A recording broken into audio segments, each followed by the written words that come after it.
Быел яз айында, май айы, бір ай буе телевидениенің сәнгать советы деп әйтем инде, сәнгать шурасы безнең каналда барган бүтін программаларны карап чыкты. Олар шактый күп, 60тан артык бездә программа булган. Һәрберсен карап, контенты буенча алар бүгенге көн таләпләренә җавап биреп бетерәме, алар концепциядан, форматтан читләшмиме, менә шул юнәлеш буенча программалар каралды. Һәм инде аның нәтиҗәсе буларак без әйтәбез, не сетка вещания, телевидениенең сеткасын даими программаларга кору юнәлеше алынды. Бу нәрсә дигән сүз? Ягъни дүшәмбедән алып җомгага кадәр һәр көнне бер үк вакытта бер төрле тапшыруларны эфирга чыгару максаты куелды.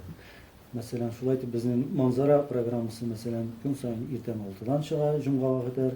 Аннан китә бүгенге көндә народный будильник программасы, шулай ук җомгага кадәр чыга торган. Аннан линикада русский сериал, аннан соң ялганып китә татарский сериал, аннан соң ватандашлар циклы, аннан соң новости Татарстана, хочу мультфильм, күчтәнәч, детский киносеанс, переведи, бу безнең тапшыру, татар сериалы, Татарстан хәбәрләре, татарлар, вызов 112, кичке аш, вечерняя игра, черное озеро. Булар безнең дүшәмбедән алып җомгага кадәр була торган даими көндәлек программа.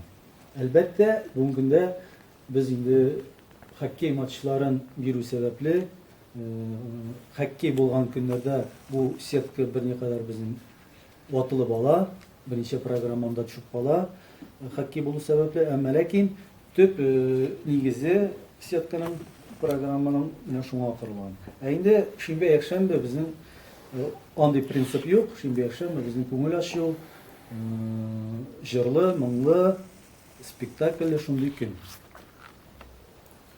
Монысы беренчесе. Инде килеп мин манзара буенча әйттем, бүген көндән дә шулай үзгәрешләр бара. Тышкы форматын үзгәртүдә, оформлениесен, студияны яңарту буенча да здравствуйте тапшыру безнең берникадәр вакыттан соң здравствуйте булды. Чыгачак будильник урынына здравствуйте дигән тапшыру чыгачак. Берникадәр вакыттан соң булар инде менә манзара белән здравствуйте ул бер иртәнге татарча, урысча күңел ачу булды. Ягъни без будильник тапшыруында күбрәк интерактивка корылганса безнең аралашу тамашачы белән, здравствуйте программасы ул мәгълүмати күңел ачу программасы формасында күп төрле сәхифәләр белән булачак бу программа. Алып баручылары менә будильникта кемнәр эшли, шул состав эшләячәк бу программада. Здравствуйте.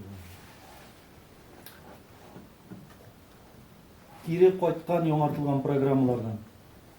Булар берникадәр вакыт бу елның башыннан, яз аеннан туктап торган программалар. Безнең музыкаль листә урынына кайта Койнар хит, инде ул эфирга чыкты.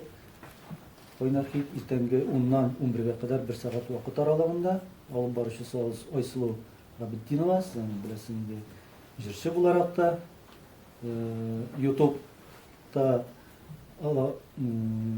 Алабута җыры белән танылган җырчы буларак та, һәм шулай ук безнең яшьләр программасында ул әле поем и учим татарский язык